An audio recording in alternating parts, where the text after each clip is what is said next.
Dengar. Berita kepada kawan memang tidak bisa selalu menggembirakan. Berita kepada kawan Ebit GAD terasa menyesakkan di tengah bencana mengerikan Cianjur yang menggetarkan hati. Berita kepada kawan memang tidak bisa selalu menggembirakan. Di tengah kepedihan korban di Cianjur, di Senayan diselenggarakan pesta. Sejumlah orang didatangkan dengan bus-bus besar dan menghalangi lalu lintas warga di Jakarta. Saat ditanya, orang yang datang tidak tahu mengapa mereka dibawa ke Jakarta. Tidak tahu, kami disuruh ikut, kata beberapa peserta yang berdatangan untuk kampanye Jokowi 3 periode itu. Mereka hanya menuruti perintah saja. Tidak tahu, kata para peserta ditemui dkyylb.com di Jakarta, Sabtu. Ternyata para peserta tidak tahu buat apa mereka dikerahkan memenuhi Jakarta dengan biaya yang tidak sedikit. Uang yang digunakan untuk mendatangkan sejumlah orang yang tidak tahu menahu acara yang diikuti itu berasal dari APBN. Aneh betul meski memicu kelumpuhan Jakarta akibat acara Jokowi 3 periode entah pakai UUD apa. Parah ini, kampanye Jokowi 3 periode padahal hanya maksimal 2 periode di Senayan, makar konstitusi. Harusnya dana itu bisa digunakan untuk membantu warga di Cianjur. Kok tega sekali? Pemandangan yang menyedihkan dan kontras dengan kenyataan demokrasi yang hanya boleh 2 periode. Sesuai dengan aturan pemilihan presiden, Pilpres, dan UUD 45.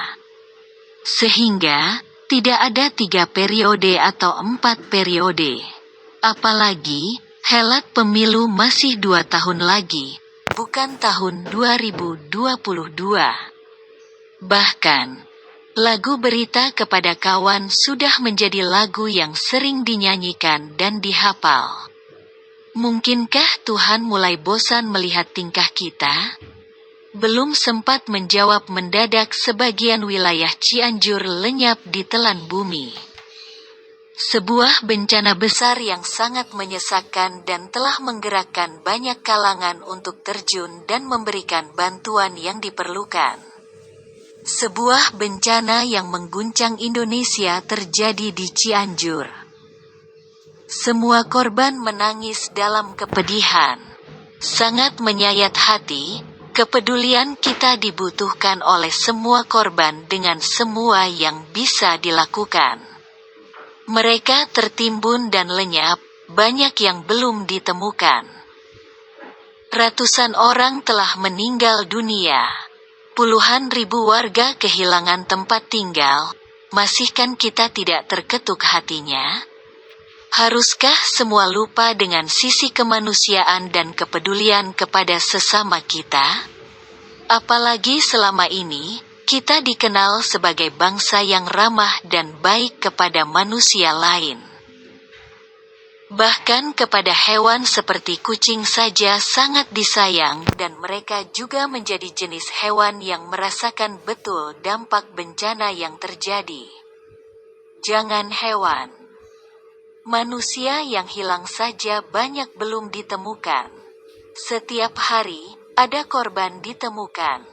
Sejumlah kucing mendadak berlarian dan kocar-kacir karena ketakutan saat gemuruh gempa terjadi. Sebuah mobil angkutan kota, angkot warna biru ditemukan dan diangkat. Angkot dalam keadaan sudah tidak berbentuk, ringsek, termasuk semua penumpang dan sopir angkot itu. Mengerikan membayangkan apa yang dialami oleh anak-anak yang terjebak di dalam angkot tersebut. Mereka belum sempat menyadari kejadian maut yang menerjang. Tahu-tahu semua sudah tertimbun dan hilang. Tidak ada yang sempat menjerit atau menangis minta tolong karena semua langsung gelap dan hilang dalam hitungan detik. Masih ada manusia sombong dengan kejadian dahsyat yang dialami? Masih pantas manusia merasa sangat kuat dan perkasa? Tentu semua yang terjadi adalah peristiwa yang sangat sulit dihindari dan tidak mungkin dihitung secara matematis tentang angka atau kepastian karena semua di luar kemampuan manusia. Tidak ada yang berkuasa kecuali Allah SWT. Semua sangat menggetarkan dan membuat manusia sadar tentang tidak ada yang berkuasa kecuali Allah SWT. Bahkan untuk menciptakan sebutir pasir atau sebongkah batu, tidak ada manusia yang bisa. Apalagi menciptakan sebuah gunung, bintang, matahari, dan bumi. Yang semuanya hanya demikian kecil untuk seluruh alam semesta. Bahkan makhluk tidak terlihat seperti kuman dan amuba yang menakjubkan atau makhluk